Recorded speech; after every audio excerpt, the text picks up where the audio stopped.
எங்கும் சிவப்பு நிறைஞ்சிருக்கிறத பார்த்து முதல் ஆளாக மகிழ்ச்சி அடைகிறேன். ஏன்னா திராவிட முன்னேற்ற கழகத்துடைய கொடியில் பாதி சிவப்பு.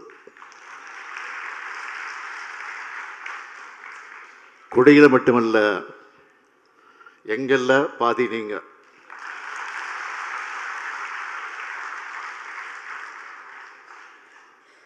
திராவிட இயக்கத்துக்கும் பொதுவுடைமை இயக்கத்துக்கும் இருப்பது கருத்தியல் நட்பு. இதோட அடையாளமாக தான் இந்த மாநாட்டுக்கு நான் வந்திருக்கிறேன். திராவிட இயக்கத்துக்கும் பொதுவுடைமை இயக்கத்துக்குமான உறவு என்பது கம்யூனிஸ்ட் கட்சியினுடைய அறிக்கையை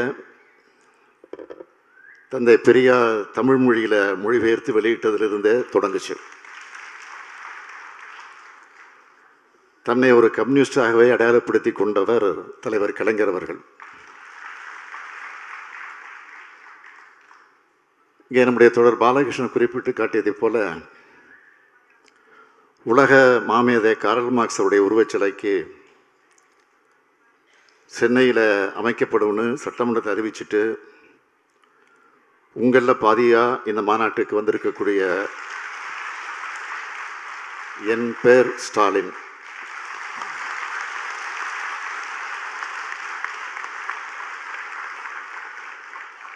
இந்த கொள்கை உறவோடு எல்லோரும் எல்லாம் எல்லோருக்கும் எல்லாம் என்ற சமத்துவ சமுதாயத்தை அமைக்கணும் என்ற லட்சியத்துக்காகத்தான் நாம் தேர்தல் கூட்டணி அமைக்கிறோம். மாற்றத்தை நோக்கியே நம்முடைய பாதையும் பயணமும் மிக நீண்டது. உடனே நிகழ மாற்றம் என்பது மேஜிக் அல்ல, அது ஒரு ப்ராசஸ். இந்த பயணத்தில் 2019ஆம் ஆண்டு முதல் நாம் இணைபிரியாமல் இருக்கிறோம். ஏன்னா நம்முடைய இலக்கு என்ன, நம்ம யாரை எதிர்க்கணும், எதுக்காக எதிர்க்கணும், தீர்க்கமான முடிவோடு இயங்கிட்டு இருக்கிறோம். தமிழ்நாட்டில் உள்ள இந்த கூட்டணியில் விரிசல் ஏற்படாதா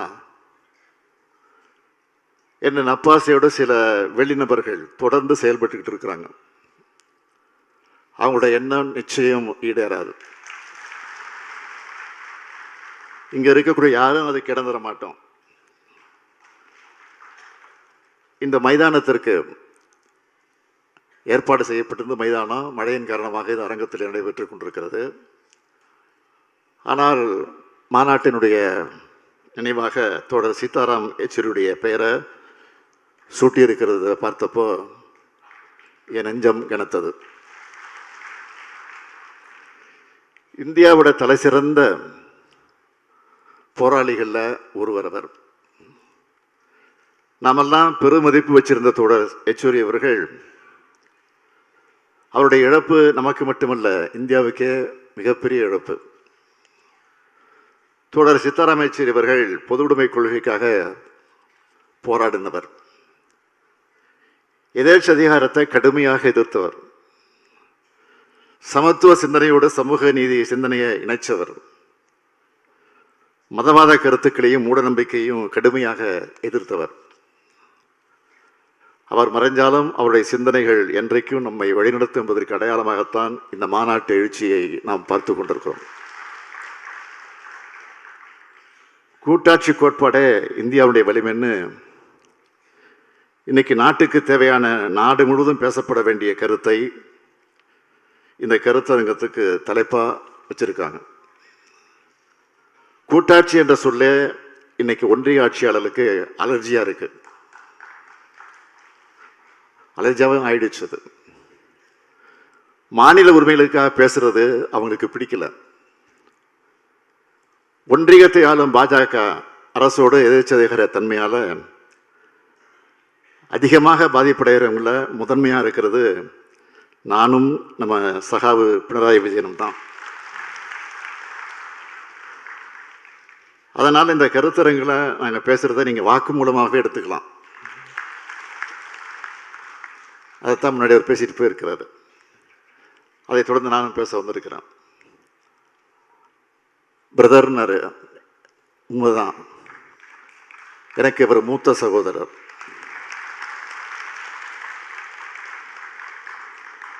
நமது அரசியலமைப்பு சட்டத்தின் முதல் வரியே பல்வேறு மாநிலங்களால் ஆன ஒன்றியம்தான் இந்தியான்னு தெளிவாக குறிப்பிடப்பட்டிருக்கு. அதனால தான் ஒன்றிய அரசுன்னு சொல்கிறேன். சட்டத்தில் இல்லாததை நான் சொல்லலை, ஆனால் அதையே அவங்களால தாங்கிக்க முடியல. அதிகாரம் பரவலாக்கப்படணும் என்பதை அவங்க விரும்பலை என்பதோட வெளிப்பாடு தான் அவங்களுடைய கோபம். திராவிட முன்னேற்ற கழகத்தை பொறுத்த வரைக்கும் மாநில சுயாட்சி என்பது எங்களுடைய உயிர் கொள்கை. பேரறிஞர் அண்ணாவும் தலைவர் கலைஞரும் வலியுறுத்தின கொள்கை அது. பேரறிஞர் அண்ணாவோட உயிர்னு சொல்லப்படுகிற இறுதி கடிதத்திலேயே கூட்டாட்சி தத்துவத்தை மக்களுக்கு கற்றுத்தரணும்னு எழுதி வைத்திருக்கிறார்.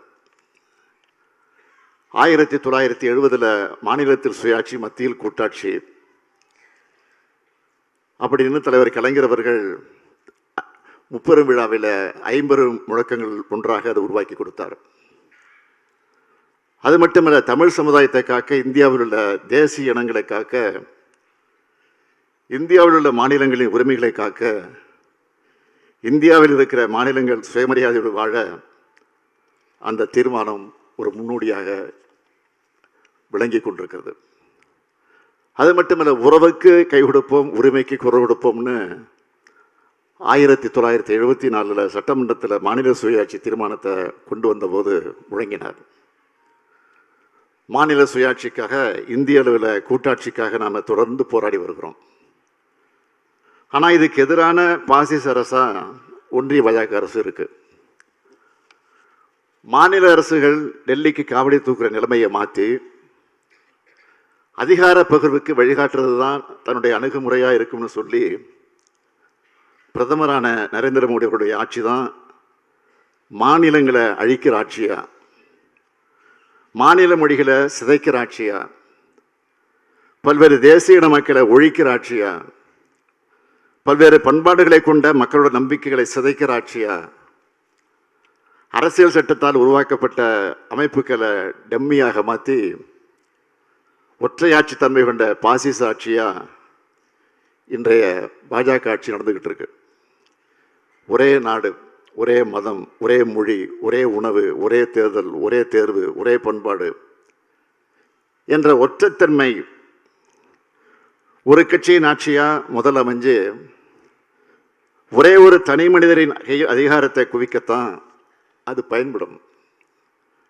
பிறகு அந்த தனி மனிதர் வச்சதுதான் சட்டம், அவர் சொல்றது தான் வேதம். அவரால் அங்கீகரிக்கப்பட்ட சிலருக்கு மட்டும்தான் அதிகாரம், அவரால் ஆசீர்வதிக்கப்பட்டிருக்கக்கூடியவங்களுக்கு மட்டும்தான் நிதி மூலதனம்னு ஆகிடும். பல்வேறு பரிணாமங்களில் வரக்கூடிய பாசிசத்தை நாம் வீழ்த்தி ஆகணும். பாஜகவோட பாசிச கோரமுகத்தை தொடர்பு பரப்புரையின் மூலமாகத்தான் வீழ்த்த முடியும்.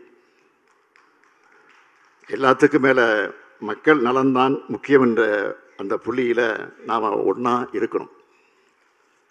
ஏன்னா ஒன்றியத்தில் ஆட்சி மாற்றம் ஏற்பட்டால் மட்டும்தான் இந்தியாவில் சுயாட்சி காப்பாற்றப்படும். பிரகாஷ் காரத் போன்றவர்கள் அதுக்காக பாடுபட்டு கொண்டிருக்கிறார்கள். தொடர்ந்து பாடுபட வேண்டும். உங்களோடு சேர்ந்து நாங்களும் பாடுபட காத்திருக்கிறோம், தயாராக இருக்கிறோம். ஒன்றிய அரசுக்கும் மாநில அரசுக்குமான உறவுகளை வலிமைப்படுத்த சர்க்காரியா கமிஷன், பூச்சி கமிஷனும் அளித்த பரிந்துரைகளை அமுல்படுத்தணும்னு 2012 குஜராத் முதலமைச்சராக இருந்த நரேந்திர மோடி அவர்கள் கேட்டார்கள். நல்லா கவனிங்க. சர்க்காரியா கமிஷனும் பூஞ்சி கமிஷனும் அளித்த பரிந்துரைகளை அமுல்படுத்தணும்னு 2012 குஜராத் மாநிலத்தினுடைய முதலமைச்சராக இருந்த நரேந்திர மோடி அவர்கள் கேட்டார். நான் இந்த மேடையில் நின்று கொண்டு மாண்புமிகு பிரதமர் மோடி அவர்களை ஒரு கேள்வி கேட்கிறேன். தொடர்ந்து 3வது முறையாக பிரதமராகி இருக்கீங்க. அதை நடைமுறைப்படுத்த எடுத்த நடவடிக்கை என்ன சொல்லணும். தமிழ்நாட்டுக்கு வரப்போறீங்க, 2-3 நாளில் வரப்போறீங்க. நேற்று சட்டமன்றத்தை தீர்மானம் போட்டு அவர் வருகிற நேரத்தில் இதற்கு விளக்கம் சொல்ல வேண்டும் என்று கேட்டிருக்கிறோம். பல்வேறு சட்டங்களின் மூலமாக மாநில உரிமைகளை பறிக்கிறீங்களே. ஜிஎஸ்டி மூலமாக மாநில உரிமை மாநில நிதி உரிமையை எடுத்துக்கிட்டீங்களே. எதிர்க்கட்சி ஆளக்கூடிய மாநில சட்டமன்றங்களை நிறைவேற்ற சட்டங்களுக்கு அனுமதி தருவது கிடையாது. ஒன்றிய அரசு சார்பில் சிறப்பு திட்டம் கொடுக்கறது இல்லை. எதிர்க்கட்சி ஆளக்கூடிய மாநிலங்களில் ஆளுநர்களை பாஜக மாநில தலைவர்களாக மாற்றி முழு நேர அரசியல்வாதியாக செயல்பட வைக்கிறாங்க. மாநிலங்களின் வளர்ச்சியை தடுக்கிறீங்க. பாஜகவுக்கு எதிரான மாநில அரசுகளை மிரட்டுறீங்க. ஆட்சியை கவிழ்க்கிறீங்க. கட்சிகளை உடைக்கிறீங்க. கட்சிகள் மாற கட்டாயப்படுத்தப்படுறீங்க. இன்னும் சொல்லணும்னா மாநிலங்களே இருக்கக்கூடாதுன்னு நினைக்கிறீங்க. அதே மாதிரி தான் வக்ஃப் திருத்தத்து சட்டம். தமிழ்நாடு சட்டமன்றத்தில் அதுக்காக அதை எதிர்த்து நேற்றைக்கு நாடாளுமன்றத்தில் நிறைவேற்றப்பட்டிருக்கக்கூடிய அந்த தீர்மானத்தை எதிர்த்து நம்முடைய சட்டமன்றத்தில் தீர்மானத்தை நிறைவேற்றிட்டு தான் இந்த நிகழ்ச்சிக்கு நான் வந்திருக்கிறேன். நாடாளுமன்ற கூட்டுக்குழுவில் எங்களுடைய எதிர்ப்பை பதிவு செஞ்சோம். ஆனால் எதையும் கேட்காம இஸ்லாமியர்களை பாதிக்கிற இந்த சட்ட மசோதாவை நள்ளிரவு 2 மணிக்கு நிறைவேற்றியிருக்காங்க. நம்ம அரசமைப்பு சட்டத்தின் மீது தொடுக்கப்பட்ட தாக்குதல் இது. இந்த சட்டத்துக்கு எதிராக உச்சநீதிமன்றத்திற்கு வழக்கு தொடுக்கப்படும் சட்டமன்றத்தில் அறிவிச்சு விட்டு தான் வந்திருக்கிறேன். அரசமைப்பு சட்டத்தின் அங்கமான கூட்டாட்சி தத்துவத்தை தொகுதி மறுசீரமைப்பு என்ற பெயரில் சிதைக்க நினைக்குது பாஜக அரசு. தமிழ்நாடு, கேரளா, கர்நாடகா உள்ளிட்ட பல்வேறு மாநிலங்கள் இதை கடுமையாக எதிர்க்கிறோம். இதுக்கு எதிராக ஒரு கூட்டு நடவடிக்கை குழுவை உருவாக்கி 4 முதல்வர்கள் உள்ளிட்ட பல்வேறு பிரதான கட்சிகளுடைய பிரதிநிதிகளை சந்தித்து ஆலோசனை நடத்தணும். ஏற்கனவே உள்ள நாடாளுமன்ற தொகுதி மறுவரைய மேலும் 25 ஆண்டு காலத்திற்கு நீடிக்கணும்னு தீர்மானத்தை நிறைவேற்றியிருக்கிறோம். ஆனால் இன்று வரை அதற்கு பிரதமர் மோடி அவர்கள் பதில் சொல்லலை. இப்படி அரசியல் சட்ட உரிமைகளை பறிக்கிற ஆட்சியை பாஜக நடத்திக்கிட்டு இருக்கு. இதுதான் பாசிசம். மாநில சுயாட்சி, கூட்டாட்சி, சமூக நீதி, மத நல்லிணக்கம் ஆகியவற்றுக்கு எதிரான, சுருக்கமாக சொல்லணும்னா மக்களுக்கு எதிரான பாஜக ஆட்சியோட முடிவில் தான் இந்தியாவில் கூட்டாட்சி மலரும். அதை உருவாக்க இந்தியா முழுவதும் இருக்கிற ஜனநாயக சக்திகளை திரட்டுவோம். இதுக்காகத்தான் திமுக குரல் கொடுக்குது. பொது உடைமை தொடர்களும் இதுக்காக குரல் கொடுக்கணும். இணைந்து போராடுவோம். பாசிசத்தை வீழ்த்துவோம். நன்றி, வணக்கம்.